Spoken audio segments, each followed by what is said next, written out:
سلام از استودیوی مرکزی رادیوی آزادی. در 15 دقیقه دیگر شما را با اخبار تاجیکستان و جهان آشنا می‌کنیم. نخست نگاه می‌اندازیم به چند نامگویی موضوعهای امروز هفتم سپتامبر. در ناحیه واسه افسری میلیسا با آن متهم می‌شود که یک راننده را با کارد مجروح کرده است.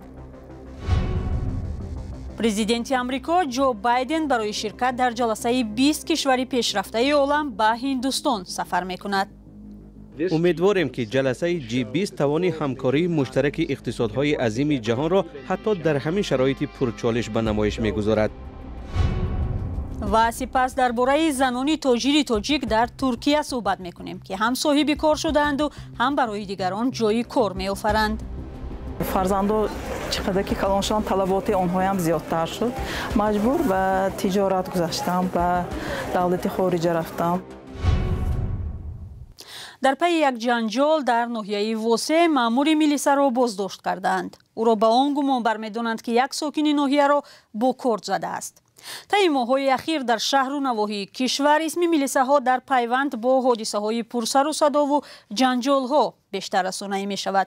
اول ماه اوگوست در کلاب 3 افسر میلیسا برای شکنجه و مرگ یک ساکن کلاب 14 سالی از آزادی محروم شدند.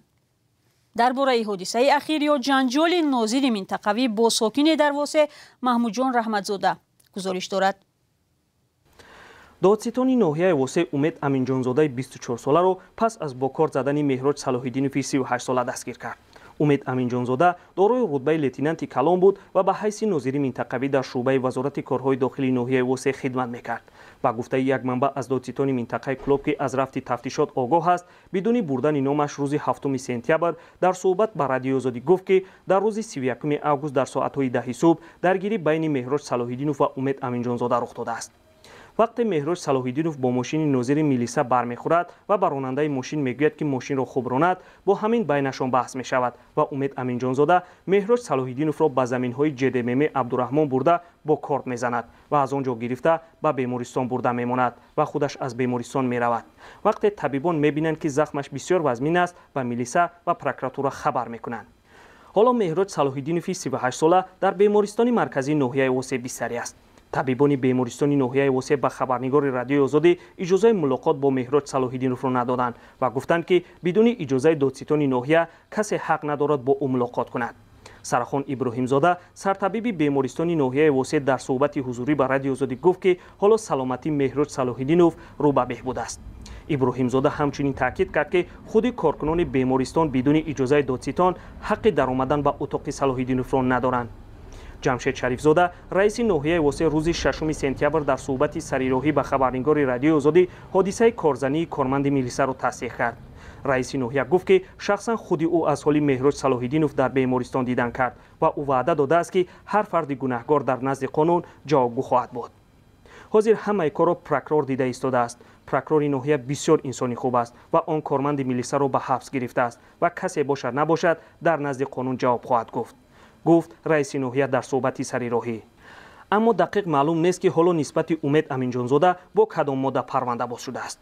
این بار اول نیست که در چند ماه اخیر کارمندان میلیسا در تاجیکستان دست به جنایت میزنند. ماه ایون دادستان کل تاجیکستان اکمل یوسفزاده پالکونیک میلیسا و یاور سردار ریاست مبارزه با جنایت‌های سازمان یافته وزارت کارهای داخلی را با گمان آدمربایی بازداشت کرده بود. محمود جان رحمتزاده، آزادی، ناحیه واسه. پرزیدنت ایالات متحده آمریکا جو بایدن این هفته در هند است و رهبری جلسه گروه کشورهای 20 گانه پیشرفته صنعتی معروف به G20 را به عهده دارد. تغییر اقلیم، جنگ در اوکراین و هم استقبال اعضای نو از موضوعهای برنامه این جلسه گفته می شود.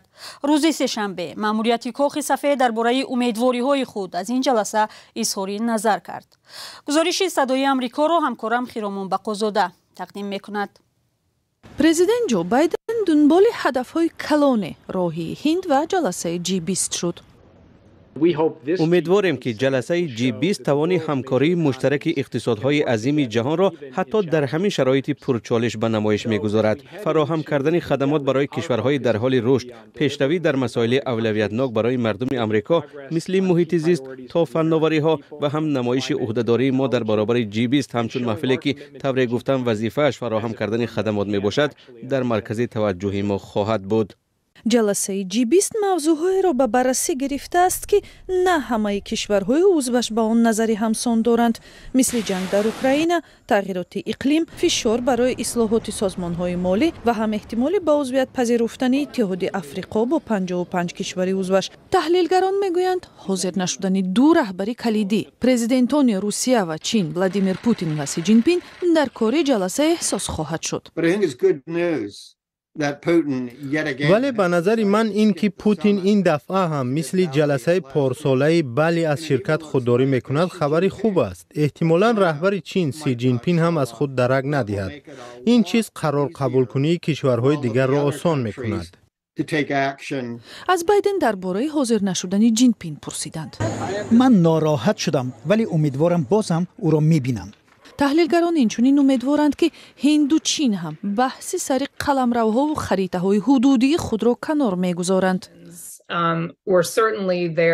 بیشبه تنش‌های ژئوپلیتیکی پیش از رهبری دوره‌ای هند در G20 هم وجود داشتند، ولی خوب نیست که بحث و شدت میگیرند و تا به معروضه جلسه رهبران برداشته میشوند.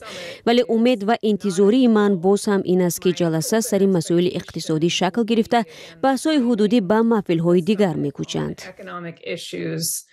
او اظهار امیدواری کرد که هیئت‌ها میتوانند اختلافات خود را یکسو گذاشته به موضوعهای مثل اصلاحات بانک جهانی توجه کند.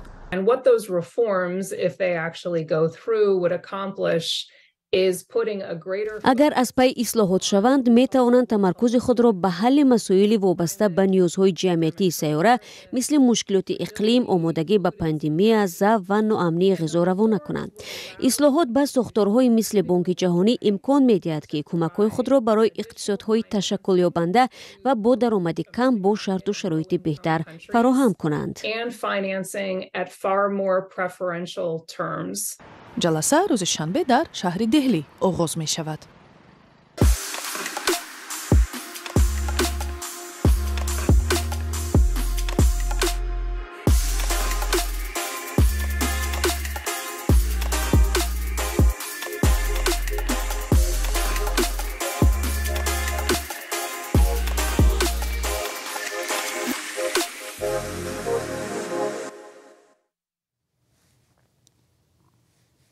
گروه از زاده‌های آسیای مرکزی همانو در اوکراین از طرف روسیه می جنگند. اکثریت آنهایی هستند که از زندان‌های روسیه آورده شدند، ولی در این میان افرادی هم هستند که به تبلیغ و تشویق و وعده پول و زندگی خوب به جنگ رفتند. زندانیان اکثریت با امید رهایی از چهاردیوار محبس این راه را انتخاب می‌کردند. لایحه میگرانت مدیا از سرنوشت یک مهاجر قصه کرده است که از زندان به جنگ رفت. آزادی بر عوض نیم سال جنگ. دلشاد مهاجر ازبکستانی از رهبر شرکت خصوصی نظامی واگنر یوگنی پریگوژن چنین پیشنهاد گرفت. زیاد فکر نکرد و به این شرط راضی شد. آن زمان او 2 سال در زندان ادای جزا کرده بود و نمیخواست که 10 سال دیگر پشت پنجره بماند. من در اویله پسر یگانه هستم. والدانم گریه میکردند. وقتی به جنگ دعوت کردند من فقط فکری برآمدن از زندان رو کردم. برای من مهم نبود که عاقبت چی می شود. فقط یک فکر داشتم که میبرایم و والدانم رو میبینم. در دوره پاندمی دلشاد کارش را از دست داد. به خانه برگشتن نمیتوانست زیرا مرزها بسته بودند. او در یک شرکت چون بارکشان به کار درآمد. در روز اولی کاری با گمان قاچاق مواد مخدر بازداشت شد. چند بار به سفارت ازبکستان در مسکو مراجعت کرده خواستار استردادش به وطن شد، اما بی نتیجه. در نهایت به شرط گذاشته شرکت واگنر راضی شد و او را به بخموت فرستادند. با من یراقی اگیس دادند. آن از پولمیات هم کلانتر است. وقتی آن را به دست گرفتم فکر کردم که من یک جنایتکارم. باور نمی کردم که سلاح واقعی است در دست. بعد 6 ماه جنگ دلشاد طبق وعده عفو شد و به زندگی عادی برگشت. حالا مردکاری میکند. حکومت روسیه به او شهروندی داد ولی پول نه. پیشتر ما جنایتکار بودیم، حالا با گفته آنها قهرمان شدیم. قانون‌های ازبکستان هم مثل تاجیکستان شرکت شهروند این کشور را در جنگ دولت‌های دیگر منع می‌کند. حکومت این کشورها با نشر اعلان شهروندانشان را آگاه کرده بودند، ولی همانا در رسانه‌ها از سرنوشت مهاجر ازبک یا تاجیک گزارش داده می‌شود که در جنگ اوکراین از طرف روسیه می‌جنگد و در اکثر موارد جان خود را از دست می‌دهند. اخباری آزادی رو ادامه می‌دهیم. در ترکیه که هزارها مهاجری تاجیک آنجا کار و اقامت می‌کنند، برخی نه فقط برای خود راه و کار یافته زندگی خود را ساختند، بلکه برای دیگران هم جای کار آفریدند. در گزارشی که حالا پیشنهاد شما می‌شود، ما در مثال زندگی چند زنی صاحبکار تاجیک در ترکیه از روزگار مهاجر زنانی می‌گوییم که در این کشور راه خود را پیدا کردند.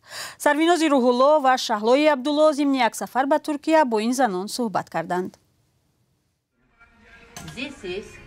30 سال پیش زمانی که تاجیکستان درگیر جنگ داخلی بود، زلفیه برای کار و زندگی بهتر به ترکیه رفت و خود را در آنجا به عنوان یک کارآفرین موفق تثبیت کرد. او ابتدا در کارخانه‌های استحصال لباس کار می‌کرد. بعداً در مغازه‌های مشهور ترکی جای کاری بهتر پیدا کرد و راه خود را در دنیای تجارت هموار نمود. زلفیه اعتراف می‌کند که رسیدن به این نقطه کاری آسان نبود، زیرا به قول او تجارت این توکل است. در دوره پاندمی نیز من کارم را متوقف نکردم. تجارت را از طریق آنلاین راه اندازی نمودم. فرمایش را از طریق آنلاین قبول می‌کردم. ما همیشه به سوال‌های مشتریان پاسخ می‌دهیم. ترکیه پس از روسیه و قزاقستان کشوری نسبتاً دسترس برای کار و زندگی و تجارت شهروندان تاجیکستان است. برآوردهای غیر رسمی حاکی از آن است که تقریباً 10,000 تاجیکستانی در اینجا کار و اقامت می‌کنند. فیروزه حیدرова 12 سال قبل به استانبول ترکیه رفت و حالا در یک شرکت معروف ترکی کار می‌کند. شرکتی که فیروزه در آن کار می‌کند با تکیه به تجربه و زباندانیش او را به کار قبول کرده است. مثلا چی میخواهد، طلب آنها رو نظارت میکنم، چه خیلی مدل ها بسیارتر به فروش میروند، مشتری ها بسیارتر چگونه طرزی مدل ها رو پوشیدن میخواهند، طلبات نسبت به کدام مدل ها هست، همون نظارت کردن مدل های برای دوختن، برای ساختن مدل ها سعادت میکنند. فیروزه حیدرова میگوید قبل از آن که به استانبول بیاید در مکتب معلمه ریاضی بود. وقتی تامین زندگی برایش مشکل شد، تصمیم گرفت به مهاجرت به خارج از کشور رود. دو دختر دارم، آنها کلان شدن، آنها فرزندان چقدر که کلان شدن طلبات آنها هم زیادتر شد. مجبور به تجارت گذاشتم، به دولت خارج رفتم. تعداد زنانی که در ترکیه به تجارت مشغول هستند زیادند. اکثرا در فروشگاه‌های این کشور کار می‌کنند و درآمدی خوب هم به دست می‌آورند. یکی دیگر از زنان تاجیک شیرین ماه بعد از آنی که کارش در روسیه آمد نکرد و پسرش را اخراج کردند، کار در ترکیه را انتخاب کرد. 4 سال پیش با خانواده‌اش وارد استانبول شد. در اول ندانستن زبان برایش مشکل بود، ولی بعداً زبان ترکی را از خود کرد. همه کار دشواری دارد، انشالله که هر کار برای حلشم دارد. شیرین ماه میگوید کارش تنها از فروش لباس در مغازه عبارت نیست. از تاجران تاجیک در بازارهای تاجیکستان از طریق اینترنت فرمایش قبول و برایشان مال و کالا دسترس میکند. حرکت میکنه که با آنها رسم میفرستونیم، آنها مخول میکنن، با ما بار میفرستونیم. در مغازه‌ای که او کار میکند 4 زن دیگری تاجیک نیز همراهش هستند. به قول خودش این به او نیرو میدهد. با این همه کاری تاجر زنان تاجیک در ترکیه بدون مشکل نیست. بخشی اصلی سر و لباس با صفت نسبتاً بهتر به کشورهای آسیای میانه از بازارهای عمده فروشی ترکیه وارد می شود. مکانی که زنان تاجیک نیز جای کار و درآمد دارند. از این خاطر به گفته زنان تاجیک رفتار و گفتار آنها نیز مسئولیتی زیاد دارد. سریناز روح‌الله، شهلای عبدالله، رادیوی آزادی، استانبول. و یک خبر، رئیس پارلمان قرقیزستان نورلانبک شکیف گفته است به نزدیکی جریان دریافت ویزای آمریکا برای شهروندان این کشور سبکتر خواهد شد.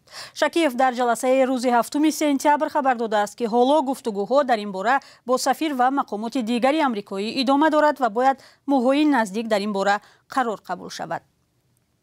بینندگان عزیز، 15 دقیقه‌ای که در اختیار داشتیم به پایان می‌رسد. تشکر برای همراهی. تا ملاقات نوبتی، خدا نگهبان شما.